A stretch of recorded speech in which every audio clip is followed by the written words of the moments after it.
araw mga kasabit. Sa episode na to, wala muna yung team. Nahingaan tayo dito yung pinsan ko, isa rin yung palisdaan. Magtulong daw tayo pag-harvest. Siyempre yung kasama ko muna ngayon, cameraman ko si Idol Aladin.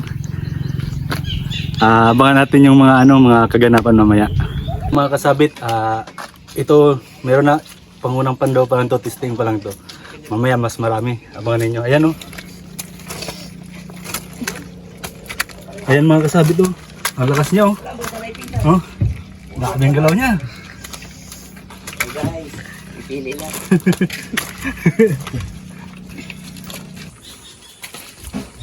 Yan guys o. Yung palintigas. Katang? Ayan, ang lakas. Lumakalaw.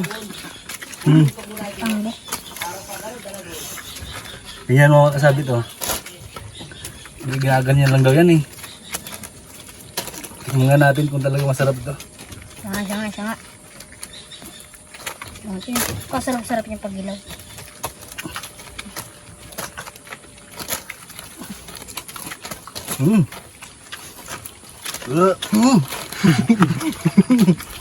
Ayun mga kasabit, nagsimula tayo kanina mag-sizing ng ipon.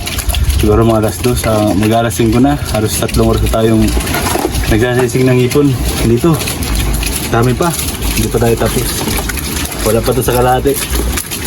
Di ko alam kung nakailang box na tayo. Doon sa labas, niluha na. Tsaga-tsaga lang muna. Ayan mga kasabit, update muna tayo. Pahinga muna tayo. Medyo naibas na yung palasdaan. Delikado na. Magtaso na tayo. Nakaano na tayo. Madami na naibas na box. May mahila na. Dito. Yan.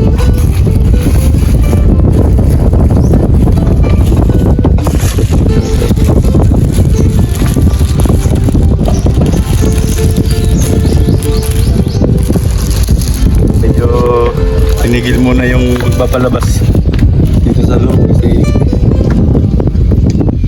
medyo madami na. Okay, mga kasabit, yung ganito natin. Tinigil na muna yung magpapalabas ng tubig. Gawa ng pagpapilitan yung ipas. Sobrang init kanina, naibasan yung loob. Okay.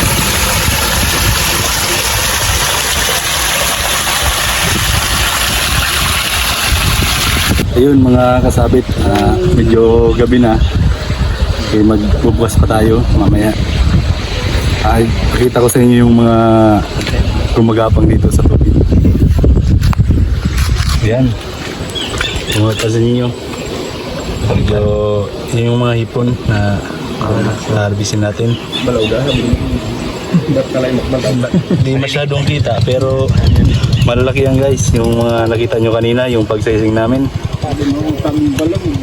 Ganyan yung talami, hanggang doon yan. Yung lahat ng may tubig na yan, meron yan. Hindi lang kita ng camera pero kita ng mata. Sobrang dami pa niyan.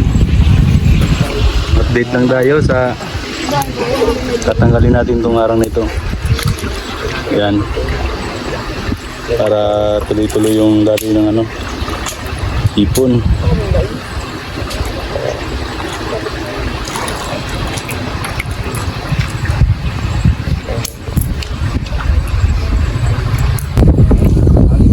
Ayun mga kasabit, magpalingas daw si Boy ng natin kahoy at titikman daw yung alagang ipon. Ayan. Shout out. Uy, anong pangalan mo? Ayan, naiya pa siya eh.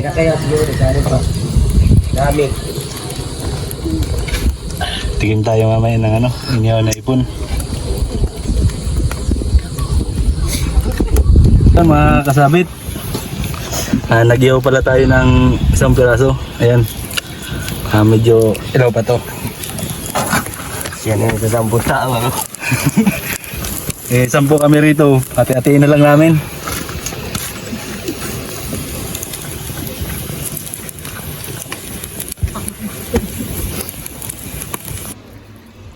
Ayun mga kasabit, luto na pala yung ano.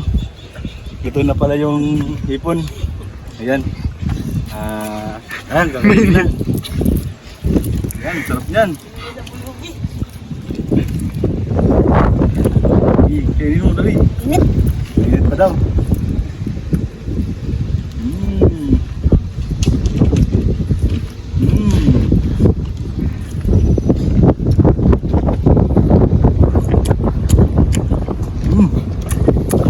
Ayos. Ayun mga kasabit, pauwi na tayo. Day 1 pa lang ngayon, inabot na tayo ng gabi. Yung mga talakal natin, nasakay na natin sa bangka.